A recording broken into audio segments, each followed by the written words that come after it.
हमारे संवाददाता भगत तेवती एक बार फिर हमारे साथ लाइव जुड़ चुके हैं। भगत, जिस तरीके की परेशानी लगातार बनी हुई है, ऐसे में पुलिस प्रशासन अब क्या कुछ कर रहा है, क्योंकि स्थिति नियंत्रण से बाहर होती हुई नजर आ रही है? क्या कुछ अभी अपडेट मिल रही है मामले को लेकर?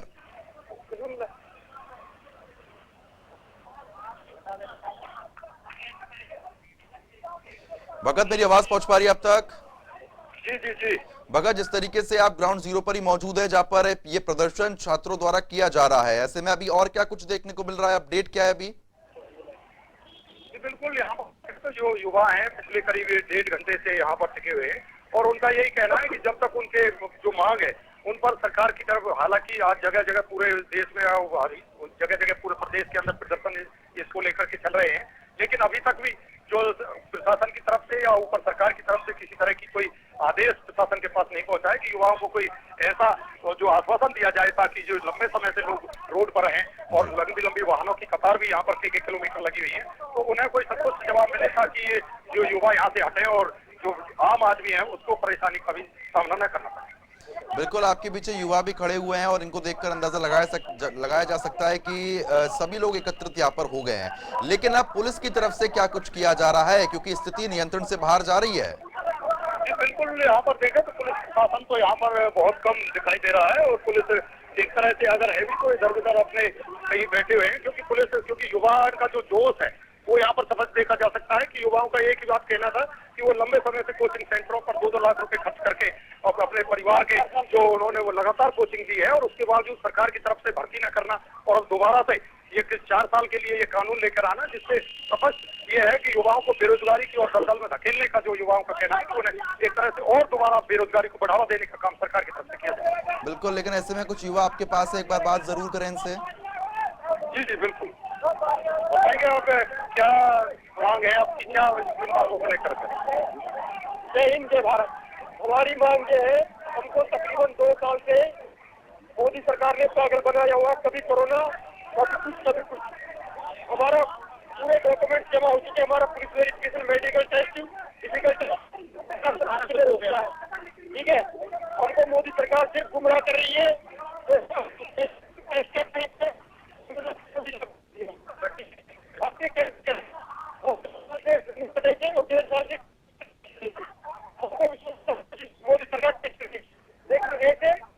मोदी सरकार ने हमें कोई ऐसा आश्वासन नहीं दिया, जो कि जिस बच्चों को, देखो बच्चे काफी मर रहे हैं। कल जगह 52 बच्चों की डेथ हो चुकी है इस भर्ती के कारण। देश में काफी नुकसान हो रहा है और मैं मोदी सरकार से यही कहना चाहूंगा, क्योंकि ये बोर्ड है 4 साल के लिए, हमको अच्छा लगेगा और MP MLA को 2 साल के लिए बनाया जाए और इनको कोई सुविधा नहीं दी जाए। इसी प्रकार से उन्हें सदनवीर का नाम दिया जाए और उनको सदनवीर का नाम दिया जाएगा, उनको सदनवीर का नाम दिया जाएगा।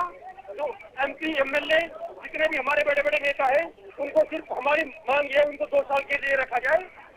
और भी हमारे साथ युवाओं से जानेंगे कि क्या कहना चाहते हैं। जी जी, सरकार से कहना चाहते हैं, जो ये TOD लागू किया है सरकार ने बहुत गलत किया है हमारे साथ। 1.5-2 साल से हम तैयारी कर रहे हैं, एग्जाम हमारा क्लियर है। वेरिफिकेशन में पैसा क्यों लगवाया था जब आपको भर्ती कैंसिल कर रही है? MLA MP पंजाब उत्तराखंड अभी राज्यसभा के चुनाव हुए, मैडम कोरोना कहा गया था, हमारी भर्ती का टाइम आता है तभी कोरोना आता है। 24 अप्रैल का एग्जाम था, 23 तारीख को पोस्टपोन कर दिया। अब अगर ये TOD लागू करने से कुछ नहीं होगा, सरकार को ये अपना फैसला वापस लेना पड़ेगा। TOD आने से कुछ नहीं, राष्ट्रपति उसकी 5 लाख सैलरी है, उसकी पेंशन बंद की जाए, उसको उससे पद के हटा दिया जाएगा तो 1 लाख रुपया पेंशन बांध दी जाएगी। उसकी ट्रैवल फ्री है, इनकम टैक्स फ्री है, बिना टैक्स के 7 लाख रुपये मिल रहे हैं। या जवान जो बॉर्डर पे दोपहरी में खड़े हो रहते हैं, उनके लिए रोड पे खड़े कर रखे। अब युवा आज का जाग चुका है, सरकार कितना भी जोर लगा ले, या तो हम फांसी चढ़ जाएंगे या सरकार को हम गिरा देंगे। हम इससे ज्यादा कुछ नहीं कहेंगे सरकार से। ये देखा जा सकता है कि किस तरह युवाओं की जो बात उन्होंने अपनी बात रखी कि किस तरह जो सरकार की अनदेखी है उसका वो लगातार शिकार हो रहे हैं और इसी कारण आज उन्हें मजबूर होकर, हालांकि पहले भी एक बार युवा सड़कों पर उतरे थे, लेकिन जब केंद्रीय जो रक्षा मंत्री है उनकी तरफ से उन्हें आश्वासन दिया गया था कि जल्दी भर्ती खोली जाएगी और इस तरह के जो युवाओं के जो नौकरी का वो है वो जल्दी उन्हें यहाँ पर जो सेना की भर्ती करके वो आगे, लेकिन वहां से जो TOD का ये कानून लाया गया है, एक तरफ पहले भर्ती कैंसिल की गई और अब दोबारा से ये कानून ला करके दोबारा से 4 साल के लिए युवाओं को एक बेरोजगारी खत्म करने का आश्वासन दिया जा रहा है। लेकिन फिर भी जो जिस तरह से 6 महीने की ट्रेनिंग और 3.5 साल की उनकी नौकरी होगी, तो इससे और बेरोजगारी को बढ़ावा मिलेगा और युवा एक तरह से फिर और ज्यादा बेरोजगारी के कगार पर खड़ा होगा। लेकिन भगत, जिस तरीके से केंद्र सरकार आने वाले 1.5 साल में 10 लाख नौकरियां भी देने वाली है और अग्निपथ स्कीम को लेकर भी जानकारी सभी के साथ साझा की गई थी, तो परेशानी कहां बनी हुई है? क्या युवाओं को समझ में नहीं आ पा रही है ये चीज? सही तरीके से इंफॉर्मेशन इन तक पहुंच नहीं पाई है क्या भगत? युवाओं से हमारी इस बारे में बात हुई थी, तो युवाओं का कहना था कि जब लगातार एक तरफ पहले जो पेंशन का प्रावधान था, वो पेंशन एक तरह से समाप्त करने की बात की जा रही है। हालांकि और जो 4 साल की, जबकि पहले ज्यादा आदमी जो सेना से सेवानिवृत्त होकर अगर वो मतलब एक फौजी के रूप में सेवानिवृत्त होता था, तो उसे दूसरी नौकरियों में, हालांकि अब भी बताया जा रहा है कि जो नया कानून इन्होंने बनाया उसमें भी नौकरियों का प्रावधान होगा, लेकिन युवा इससे संतुष्ट नहीं है कि जो 4 साल का जो टाइम है वो बहुत कम है और इससे जो अन्य सुविधाएं हैं, जो पेंशन की हैं, जो दूसरी सुविधाएं, वो युवाओं को नहीं मिलेगी। चलिए ठीक है भगत, आप हमारे साथ बने रहिए, आगे भी लगातार आपसे अपडेट लेता रहूंगा। लेकिन इसी बीच हमारे संवाददाता सुरेंद्र गौड़ भी हमारे साथ बने हुए हैं रेवाड़ी से। सुरेंद्र, जिस तरीके से रेवाड़ी में भी यही प्रदर्शन यहां पर देखने को मिल रहा है और भारी संख्या में युवा एकत्रित हो गए हैं, अभी फिलहाल क्या कुछ देखने को मिल रहा है? पुलिस प्रशासन द्वारा जो आश्वासन दिया जा रहा है युवाओं को, वो समझ रहे हैं क्या युवा?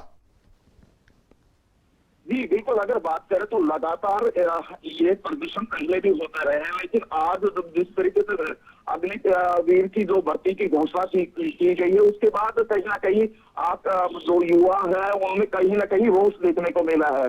अगर बात करें अभी फिलहाल की, तो लगातार अभी भी जो है बस अड्डे के सामने युवा डटे हुए हैं और लगातार प्रदर्शन कर रहे हैं। अगर कोई बात करें, पुलिस के आला अधिकारी यहाँ मौजूद है, वो लगातार युवाओं को समझाने का प्रयास कर रहे हैं, लेकिन अभी जो युवा है वो प्रदर्शन करने पर उतारू है। जी सुरेंद्र, युवाओं से कोई बातचीत हो पाई है? अब आने वाले समय में क्या कुछ करते हुए दिखाई देंगे युवा? अगर युवाओं की बात करें तो युवा कह रहे हैं कि लगातार वो प्रदर्शन करते रहे, सरकार को चेताते रहे, लेकिन उसके बावजूद भी सरकार ने उनकी एक नहीं सुनी। इसी के चलते वो प्रदर्शन करने को मजबूर है। उन्होंने कहा कि लगातार वो सेना की भर्ती कर रहे हैं और काफी जो युवा है वो ओवर एज हो चुके हैं, उनका भी वो कहीं ना कहीं उनका दर्द भी उनको झलक रहा है कि वो आखिर बेरोजगार हो गए, वो कुछ भी नहीं कर पा रहे हैं। ऐसे में युवाओं को में इन बातों को लेकर काफी रोष है। अगर बात अग्निवीर की, तो कहीं ना कहीं जो स्कीम है, अभी तक जो आला अधिकारी है, जो पूर्व सेना है अधिकारी है, वो भी इन बातों में कहीं ना कहीं पूरी तरह से संतुष्ट नहीं हो पाए। तो ऐसे में युवाओं के मन में भी कई सवाल यहाँ देखने को मिल रहे हैं। चलिए ठीक है सुरेंद्र, बने रहिए आप हमारे साथ। हमारे संवाददाता भगत सिंह तेवतिया भी हमारे साथ बने हुए हैं। फिलहाल संपर्क टूट गया, दोबारा संपर्क साधने का प्रयास किया जाएगा। सुरेंद्र, आवाज पहुंच रही है मेरी? तो फिलहाल संपर्क टूट गया है, दोबारा संपर्क साधने का प्रयास करेंगे। तो जिस तरीके से तमाम जानकारी आप तक पहुंचा रहे हैं, ऐसे में हमारे संवाददाता पलवल से भी भगत सिंह तेवतिया जुड़े और रेवाड़ी से सुरेंद्र गौड़ ने जानकारी दी है, जहां पर अपनी मांगों को लेकर प्रदर्शन किया जा रहा है। दरअसल छात्र है, उनका ये कहना है कि 2 साल से वो लगातार मेहनत कर रहे थे, पैसा भी खर्च हुआ कोचिंग में, लेकिन अब भर्ती रद्द कर दी गई और जो नई स्कीम आई है वो उनके हिसाब से ठीक नहीं है, ऐसा युवा कहते हुए नजर आ रहे हैं, जिसको लेकर ये प्रदर्शन यहां पर देखने को मिल रहा है। तो ये रेवाड़ी की तस्वीरें हैं, आप तस्वीरों को देख के अंदाजा लगा सकते हैं कि पुलिस के जो बैरिकेड है उनको भी यहां पर तोड़ दिया गया है, बाजारों को बंद कर दिया गया है, बस अड्डे पर भी तालेबंदी कर दी गई है। फिलहाल सूचना जैसी पुलिस को मिली, पुलिस मौके पर पहुंच गई, समझाने का प्रयास दोनों तरफ ही किया गया है।